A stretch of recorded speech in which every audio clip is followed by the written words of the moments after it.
o'clock every day is playtest, which is basically like church. 4 o'clock is the true competitive time when everyone gets in and scrappy. They get the build and they play at their desks or here in the Play Lab, which we have behind me, and play Halo 5 and we just bang on it. It can definitely get heated at times. Fall back. We have a lot of trash talkers on the team, of course. You know, I'm swearing and cursing and blinding. Halo kind of brings it out of you. And then it also escalates. This guy pulled a scumbag move, in my opinion. Don't take credit for the worst name that came before People that. get really pissed off and they just start yelling at each other, just having a great time. Let me grab the VR and run all the way over there and give them another one.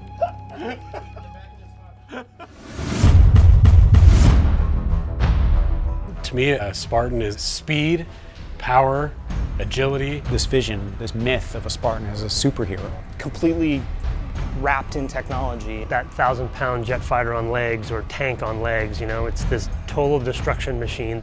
You see Chief coming down out of orbit, hitting the ground and, you know, doing all of that stuff. We want to bring that into the gameplay itself.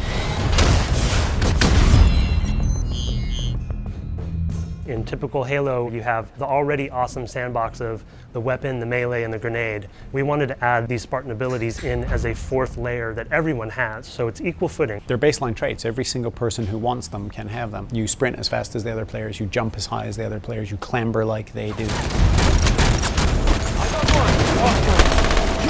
What might end up being one of the most sort of overarching abilities is thruster pack ability. You have these little retro rockets built into your Spartan armor. It can give you a speed boost while you're running, but you can use it in midair. Jump up in the air and I turn my stabilizers on, these jets kick in. You can go back, forward, all directions. We're not really limiting these things, we're actually allowing you to chain them. So for me, the thruster pack is awesome and allows you to do other new moves as well. Actually enhances the thing we call the ground pound, which is dashing down to the ground and creating this kind of shockwave splash effect. When you jump up, you actually can mount on top of edges throughout the world. There's really satisfying things like just about making a jump and hitting the clamber button at the last second and making it the way you felt like you should have made it. Once you reach terminal velocity with sprint, you'll get an indication, and if you hit crouch during that time, you'll launch into a slide. You can slide into cover more quickly, you can slide into a kill with a shotgun. You kind of really have to make an important decision on the battlefield. So once you gain that terminal velocity, you can use slide, but you also can choose to charge. You hit your melee button, you just bash through anyone.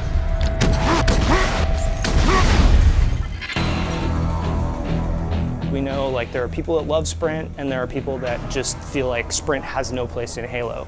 And so for us, it was about how do we balance that, how do we counter that? We've connected it to your shields, so while you're sprinting, your shields don't recharge. If they keep running, their shields will never come back up and somebody else is going to take them down. I think that balance is really interesting.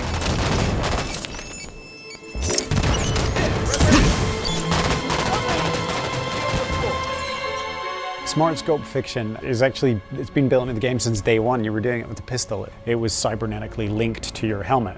The Spartan would see what was ultimately just a zoom. Every weapon now has a zoom in. Holographic image comes up, it's all slick.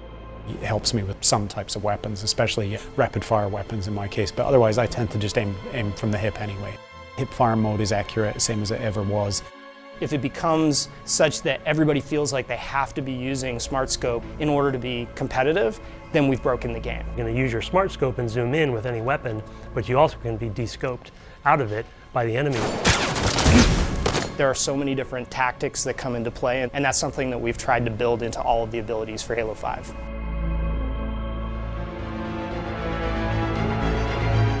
Finding a balance between making the abilities accessible and making them meaningful is weirdly difficult. But we try to get as big a variety of players in as we possibly can. So we have our pro team playing, obviously. Pro team has been amazing to have. It's a resource I've never had on a team before, where you have such a rabid, vocal community, and then you bring some of them in who are really good at the game. I'm under, 2 above me, 2 above me, 3 above me. They do things that you would never expect. They find any upper hand that they can find in the game, they're going to exploit. And that's good. That's what we want to see, because then we can fill those holes. And so we knew that if we had those people on site, that would make our game so much better because we would have all that knowledge. It's a really good shortcut to good test data.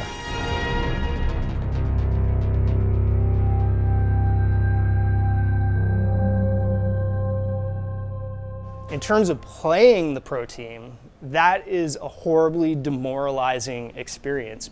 That does not end well, playing against pro team. Basically just getting pounded on, brutalized. You are this little baby mouse, and they are like this gigantic puma just batting you around and then finally putting you out of your misery. And that's not fun.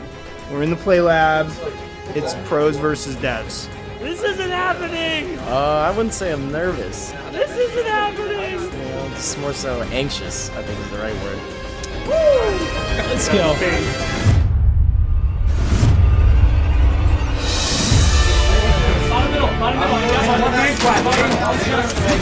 One shot pink too. Got him. Or not worth. That one pink too. Got him. Got him. Another one in the house. One shot, Josh. Charging. I got him. They're all over the place. 1 minute left. Two of them charging you. They're both weak. How are you not stopped? Oh no! Damn, they slay those guys. They push across. You gotta punish them if they push across. Yeah, I'm pushing in. Let's go. Going out pink. Oh, come on! Flank, guys. You're all alone. Tower 3, tower 2. Dead. Don't try to ground pound me, son. It's so bad. Are you gonna try next time? Enemy team facing elimination. I'd probably be called the cheapest player. That would probably be me. I do a lot of what I call play to win. We're kind of the old school beta where it's like, here's our software that isn't finished yet. Honestly, we're nervous about it, right? Like we think we've got it all figured out, and then we're gonna throw it out there and everyone's gonna break it. And so for us, we come in, we play the game every day, but there's only so many people here at 343, there's only so much we can do. But now, this is about opening it up to the world. Tuning and balancing is the core of the arena experience, and if we get that tuning wrong, then we want to hear about it. Taking that feedback and trying to make the game better. That's what the beta is all about. I mean, when you get a bunch of creatives, there's always disagreements. You might want to dial that back, you might want to turn it up. And that's what's great about this beta. We're getting this out there for people to really try. The second that the beta goes live, we're all going to be online playing with the fans. Yeah, my gamer tag is D's. You want some? Come get it. All right. So. For at least the first 2 or 3 hours, I expect to be very competitive with the world before they figure this game out. Good job. And I'm going to savor those 2 to 3 hours of glory where I am stomping everybody else at my own game. And then they're going to turn the tables on me, and it's not going to be pretty. There's so much creativity. Everybody has the same moves. It's up to you. How do you employ them on the battlefield? Kind of chaotic, but at the same time, tactical decision-making that everyone has at their disposal. And it is that chess match. Halo's got a new set of teeth. I mean, this game has got some fangs on it.